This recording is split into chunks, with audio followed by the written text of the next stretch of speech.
Rule out कर दिए आप कह रहे हैं फिरदौस साहब, ऐसा ही है, रूल आउट कर दिए सारे ऑप्शंस आप लोगों ने? जी ऐसा नहीं है लगारी साहब से। देखिए, हमने हर चीज जो है कोशिश की। पहली वक्त पे ये कहा जा रहा था कि ये रूल्स एंड प्रोसीजर के तहत वोटर वोटर कौन है, वोटर एमपीएस हैं, वोटर एमएनएस हैं जो फेडरल है। हमने वोटर को इलेक्टोरल कॉलेज नहीं तब्दील किया। हमने जो वोट देने का तरीका है उसको चेंज किया। हमारे यहाँ और आईनी एक्सपर्ट्स ने कहा कि ये वोट देने का तरीका कोई आईनी सूरत हाल का नहीं है, इसके अंदर गुंजाइश है, ये रूल्स में आ सकता है।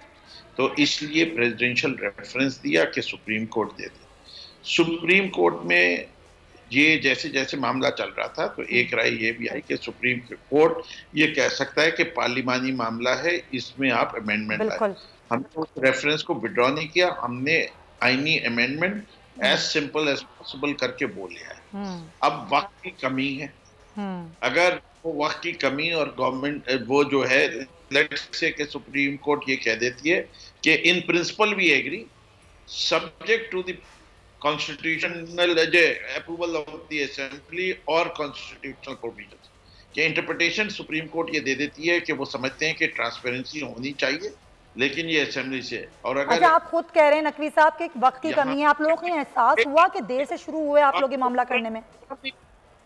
अगर ऑपोजिशन कोरम ना पूरा करने दे तो हमने वो भी कवर किया है।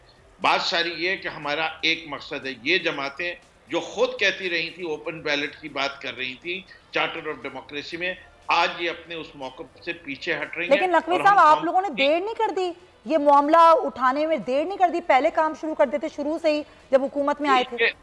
ये देखिए, सबसे बड़ा काम हमारा ये होता है कि हम लोगों के को बेनकाब करें। हमें जितने अच्छे से बेनकाब करने का मौका ये मिल रहा है, ये पहले भी मिल सकता था शुरू होने का। सर, बेनकाब करना मकसद है या लेजिस्लेशन करना मकसद है? समझ नहीं पाई मैं।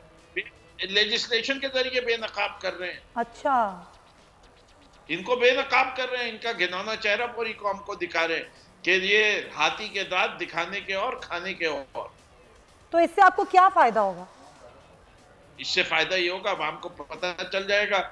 ये रेजिग्नेशन की बात करते हैं, रेजिग्नेशन नहीं देंगे। ये ओपन बैलेट की बात करते हैं, ओपन बैलेट को नकवी साहब, आपको नहीं लगता कि आवाम को पता नहीं? आवाम को सब पता है, आवाम को सब मालूम है, लेकिन जो करना चाहते हैं वो करें या बेनकाब करें, पहले ये भी तो देखा जाएगा ना।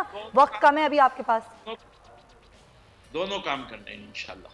तो ये वक्त की कमी में अगर नहीं हो पाए तो फिर क्या होगा? बस बेनकाब हो जाएंगे? क्या होगा, हमने अपने तरफ से पूरे देखे, हमने सॉफ्टवेयर बना लिए, हमारे हर वोटर को एक यूनिक वोटिंग पैटर्न मिलेगा। सॉफ्टवेयर के जरिए हमने वो कर लिया है कि वो पैटर्न होगा, हम तो आइडेंटिफाई कर लेंगे कि किस आदमी ने नहीं वोट किया। तो वो मैं जाके जब आप कहेंगे मैं आपके प्रोग्राम पे डेमोन्स्ट्रेट कर दूंगा कि हमने क्या किया। एक मिनट मैं समझी नहीं, सॉफ्टवेयर बनाया आप लोगों ने जो ये आइडेंटिफाई करेगा कि कौन धोखा दे रहा है? जी बिल्कुल, जैसे फॉर एग्जांपल मुझे 1 3 5 7 9 10 ये मेरा वोटिंग ऑर्डर है। अगर मैंने इस वोटिंग ऑर्डर से नहीं वोट किया तो फौरन पता चल जाएगा कि फिरदौस शमीम नकवी ने अपना वोटिंग पैटर्न नहीं फॉलो किया। फिर आप लोग क्या करेंगे? उसके बाद वही करेंगे जो इस वक्त है कि जी फिरदौस शमीम नकवी साहब को जब पार्टी का अगली दफा टिकट दिया जाएगा तो पार्टी देखेगी कि उन्हीं ने पैसे तो नहीं पकड़े थे, उन्हीं ने अपनी जमीर की आवाज से वोट दिया था और उन्हीं ने पार्टी को क्या पहले इन्फॉर्म किया था कि मैं वोट नहीं दूंगा। इसका क्राइटेरिया जमीर का कैसे पता चलेगा? हाँ, ये समझ नहीं आई मुझे भी। क्या पता जमीर इस तरह पता चलेगा कि पार्टी को फिरदौस शमीम नकवी की एक हैसियत है पार्टी के अंदर, उसको पहले टिकट दिया है एमपीए का, वो कोई आम वर्कर या वैसे। लेकिन अगर फिरदौस शमीम नकवी का जमीर मुतमईन नहीं है पार्टी से और वो जमीर मुतमईन ना होने की बिना पर किसी और पार्टी के मेंबर को वोट दे देता है, तो ये कैसे पता चलेगा कि उनका जमीर मुर्दा हो गया था?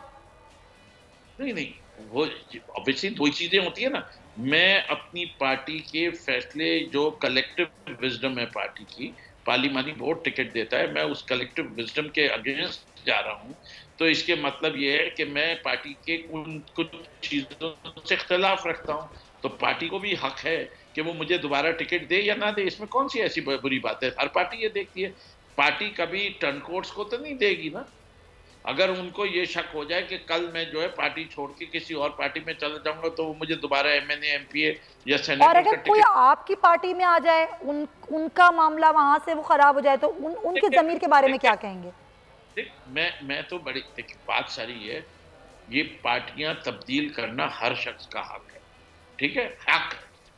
वो जब पार्टी ले रही होती है वो उस वक्त इंटरव्यू में पूछती है कि आप आ क्यों नहीं छोड़ के, आप कोई आइडियोलॉजिकल डिफरेंस पे आ रहे हैं या आपको ऊपर कोई फाइनेंशियल आपको एंटाइसमेंट दी जा रही है या आप अपॉर्चुनिस्ट हैं। ऑब्वियसली सारे वोटर्स जो हैं वो ऐसे लोगों को कोई बहुत अच्छे तरीके से नहीं देखते, वो आइडियोलॉजिकल वर्कर्स को प्रेफर करते हैं। उनका वोटिंग रिकॉर्ड दुनिया भर में होता है, जो रिपब्लिकन है वो डेमोक्रेट हो जाते हैं, जो लेबर पार्टी है वो लिबरल में चला जाता है, जो लेबर है वो कंजर्वेटिव। अच्छा, बड़े मजे की बात है, मुझे नकवी का पॉइंट, लेकिन लगाई साहब मुझे बात समझ में आज तक नहीं आई कि अगर पीटीआई में कोई आए तो उसका जमीर जिंदा हो गया, और अगर कोई पीटीआई से जाए तो उसने अपना जमीर फरोख्त कर दिया, ये क्या बात हुई? नहीं, हमारा सियासी पूरा स्ट्रक्चर मेरा ख्याल है कि नकवी साहब मैं आऊंगी दोबारा, सर मैंने आपको काफी वक्त दिया, मैं आती हूँ दोबारा आपकी जानिब। एक तो ये है कि हमारा सियासी स्ट्रक्चर ऐसा है कि हमारे यहाँ लोगों का ज़मीर का मसला तोला जाता है नोटों में, तो उस वक्त ज़मीर एक और चीज़ हो जाती है,